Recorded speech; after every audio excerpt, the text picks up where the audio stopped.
ଭାରତର ମହାମହିମ ରାଷ୍ଟ୍ରପତି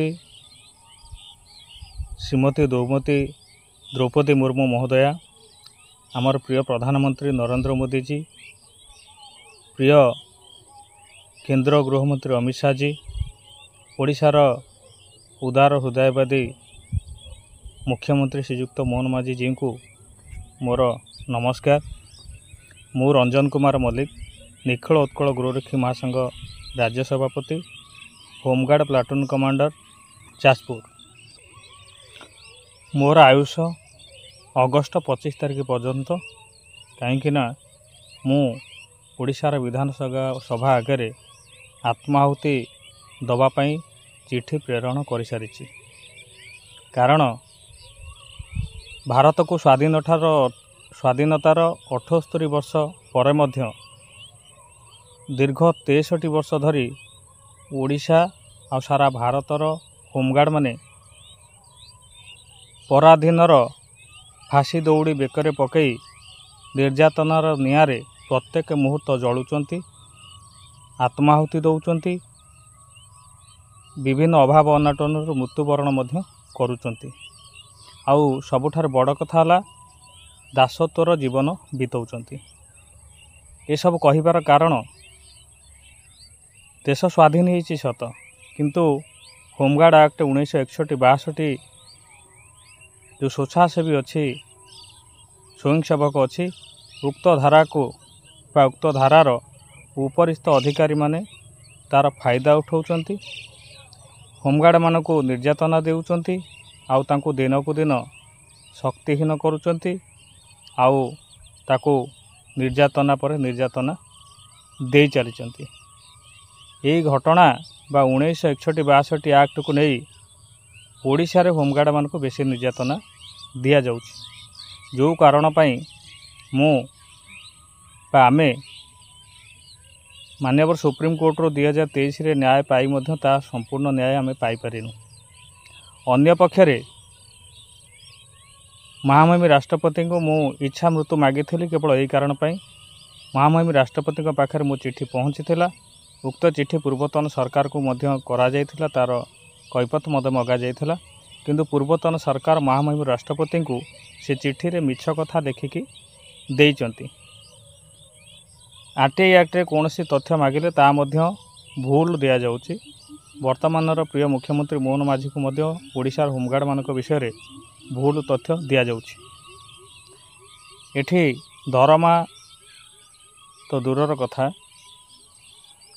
ଯେଉଁ ଓଡ଼ିଶା ହୋମଗାର୍ଡ଼ମାନଙ୍କର ଯେଉଁ ପୂର୍ଣ୍ଣ ଡ୍ରେସ୍ କୋଡ଼୍ ତାଙ୍କ ର୍ୟାଙ୍କ ହିସାବରେ ଏଠି ମିଳୁନାହିଁ। ମହାମହିମ କଥାର ଅଛି, ଲକ୍ଷେ ଶିବ ପୂଜିଲେ ପୁଅ ମିଳେ, 12 ବର୍ଷ ତପସ୍ୟା କଲେ ଭଗବାନଙ୍କ ଆଶୀର୍ବାଦ ମିଳେ ବା ବର ମିଳେ। ଠିକ୍ ସେହିଭଳି ଭାରତର ହୋମଗାର୍ଡ଼ମାନେ ବା ଓଡ଼ିଶାର ହୋମଗାର୍ଡ଼ମାନେ ଦୀର୍ଘ 63 ବର୍ଷ ଧରି ନିର୍ଯାତନାର ନିଆଁରେ ଜଳିଲା ପରେ ଦାସତ୍ୱର ଜୀବନ ବିତାଉଥିଲା ବେଳେ, ନିର୍ଯାତନା ପ୍ରତ୍ୟେକ ମୁହୂର୍ତ୍ତରେ ନିର୍ଯାତନାର ଶିକାର ହେଉଥିଲା ବେଳେ, ଏହି ସ୍ୱେଚ୍ଛାସେବୀ ଶବ୍ଦ ଉଠାଇବା ପାଇଁ ବା ହୋମଗାର୍ଡ଼ମାନଙ୍କୁ ରେଗୁଲାର କରିବା ପାଇଁ ଭଗବାନଙ୍କ ଆଶୀର୍ବାଦ ସଦୃଶ ଆମର ପ୍ରିୟ ପ୍ରଧାନମନ୍ତ୍ରୀ ନରେନ୍ଦ୍ର ମୋଦିଜୀ, ପ୍ରିୟ କେନ୍ଦ୍ର ଗୃହମନ୍ତ୍ରୀ ଅମିତ ଶାହଜୀ, କେନ୍ଦ୍ରମନ୍ତ୍ରୀ ଧର୍ମେନ୍ଦ୍ର ପ୍ରଧାନଜୀ ଆମକୁ ସାରା ଭାରତର ହୋମଗାର୍ଡ଼ମାନଙ୍କୁ, ଓଡ଼ିଶାର ହୋମଗାର୍ଡ଼ମାନଙ୍କୁ ରେଗୁଲାର କରିବା ପାଇଁ କଥା ଦେଇଛନ୍ତି। ଏଥିରେ ଆମେ ସମସ୍ତେ ଖୁସି, ଆମେ ବି ବହୁତ ଖୁସି। ଆମକୁ ଜଣେ ଭଲ ମୁଖ୍ୟମନ୍ତ୍ରୀ ମିଳିଛନ୍ତି, ଆମର ପ୍ରତ୍ୟେକ ଦୁଃଖ ବୁଝୁଛନ୍ତି। କିନ୍ତୁ ଏଠି ମାନ୍ୟବର ମୁଖ୍ୟମନ୍ତ୍ରୀଙ୍କ ବିରୁଦ୍ଧରେ ଆଉ ମାନ୍ୟବର ସରକାରଙ୍କ ବିରୁଦ୍ଧରେ କିଛି ଉପରିସ୍ଥ ଅଧିକାରୀମାନେ ଷଡ଼ଯନ୍ତ୍ର କରୁଛନ୍ତି। ଓଡ଼ିଶା ହୋମଗାର୍ଡ଼କୁ ସବୁଦିନ ପାଇଁ କ୍ରୀତଦାସ କରିକି ରଖିବା ପାଇଁ ଷଡ଼ଯନ୍ତ୍ର କରୁଛନ୍ତି।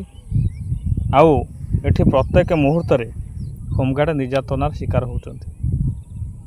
ଏଠି ପ୍ରତ୍ୟେକ କ୍ଷେତ୍ରରେ ମୁଖ୍ୟମନ୍ତ୍ରୀ ସାର୍ଙ୍କୁ ହୋମଗାର୍ଡ଼ଙ୍କ ବିରୁଦ୍ଧରେ ମିଛ କଥା କୁହାହେଉଛି। ଏଥିରେ ବହୁତ ବଡ଼ ବଡ଼ ଲୋକ ଅଛନ୍ତି, ଆଉ କିଛି ଅନ୍ୟ ବ୍ୟକ୍ତି ବି ଅଛନ୍ତି। ସେ କଥା ମୁଁ ତ এই ଭିଡ଼ିଓ ମାଧ୍ୟମରେ କହିପାରିବିନି, କାରଣ ମୁଁ କହିଦେଲେ ସେମାନେ ଜାଣିଗଲେ ମୋତେ ହଇରାଣ କରିବେ। ଆଉ ମୋତେ ବାନ୍ଧିବା ପାଇଁ ମାରିଦେବା ପାଇଁ ବି ବହୁତ ଥର ଯୋଜନା କରିଛନ୍ତି। ମିଛ କେସ୍ରେ ଫସାଇବା ପାଇଁ ମଧ୍ୟ ଯୋଜନା କରିଛନ୍ତି। ମୁଁ ବହୁତ ଚିଠି ଦେଇସାରିଛି। ମୁଁ ନିରାଶ ହେଲା ପରେ ଏଇ ଆତ୍ମାହୁତି ଚିଠି ଦେଇଛି। ଆଉ ଏ ଭିଡ଼ିଓ ମାଧ୍ୟମରେ ମୁଁ ଆପଣଙ୍କୁ ଜଣେଇ ଦେବାକୁ ଚାହୁଁଛି। କାହିଁକିନା ଏଠି ମାନ୍ୟବର ସରକାର ମାନ୍ୟବର ମୁଖ୍ୟମନ୍ତ୍ରୀ ମୋହନ ମାଝୀ ସାର୍ଙ୍କ ପାଇଁ, ମାନ୍ୟବର ସରକାରଙ୍କ ପାଇଁ ଆଉ ଓଡ଼ିଶା ହୋମଗାର୍ଡ଼ଙ୍କୁ ସବୁଦିନ ପାଇଁ ଦାସ କରିକି ରଖିବାର ପ୍ରକ୍ରିୟାକୁ ଜାରି ରଖିବା ପାଇଁ ବହୁତ ବଡ଼ ବଡ଼ ଷଡ଼ଯନ୍ତ୍ର ଚାଲିଛି। ଯେଉଁ ଷଡ଼ଯନ୍ତ୍ରର କାଗଜ ପ୍ରମାଣପତ୍ର ସହିତ ମୋ ପାଖରେ ଅଛି।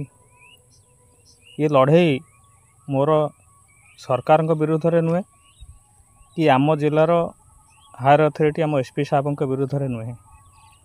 ଏଇଟା 1961-62 ମସିହା ବ୍ରିଟିଶ ଆକ୍ଟ ଆଇନ, ଯେଉଁଟାକି ହୋମଗାର୍ଡ଼ଙ୍କୁ ପ୍ରତ୍ୟେକ ମୁହୂର୍ତ୍ତରେ ତଡ଼ପେଇ ମାରୁଛି, ଯାହାର ଫାଇଦା ଉପରିସ୍ଥ ଅଧିକାରୀମାନେ ନେଉଛନ୍ତି। ସେଥିପାଇଁ ମୁଁ ଆପଣଙ୍କୁ ସବୁ କ୍ଷେତ୍ରରେ କୋର୍ଟ କଚେରୀ ମାଧ୍ୟମରେ, ନ୍ୟାୟପାଳିକା ମାଧ୍ୟମରେ ସବୁଆଡ଼େ ଫେଲୁଅର ହେଲା ପରେ ମୁଁ ଏ ନିଷ୍ପତ୍ତି ନେଇଛି। କାରଣ ଏହାଦ୍ୱାରା ମୋ ପରିବାର ଲୋକମାନେ ହଇରାଣ ହେଉଛନ୍ତି। ମୋତେ ବି ମେଣ୍ଟାଲ ହାରାସମେଣ୍ଟ କରାଯାଉଛି। ସେଥିପାଇଁ ମୁଁ ଏ ନିଷ୍ପତ୍ତି ନେଇଛି।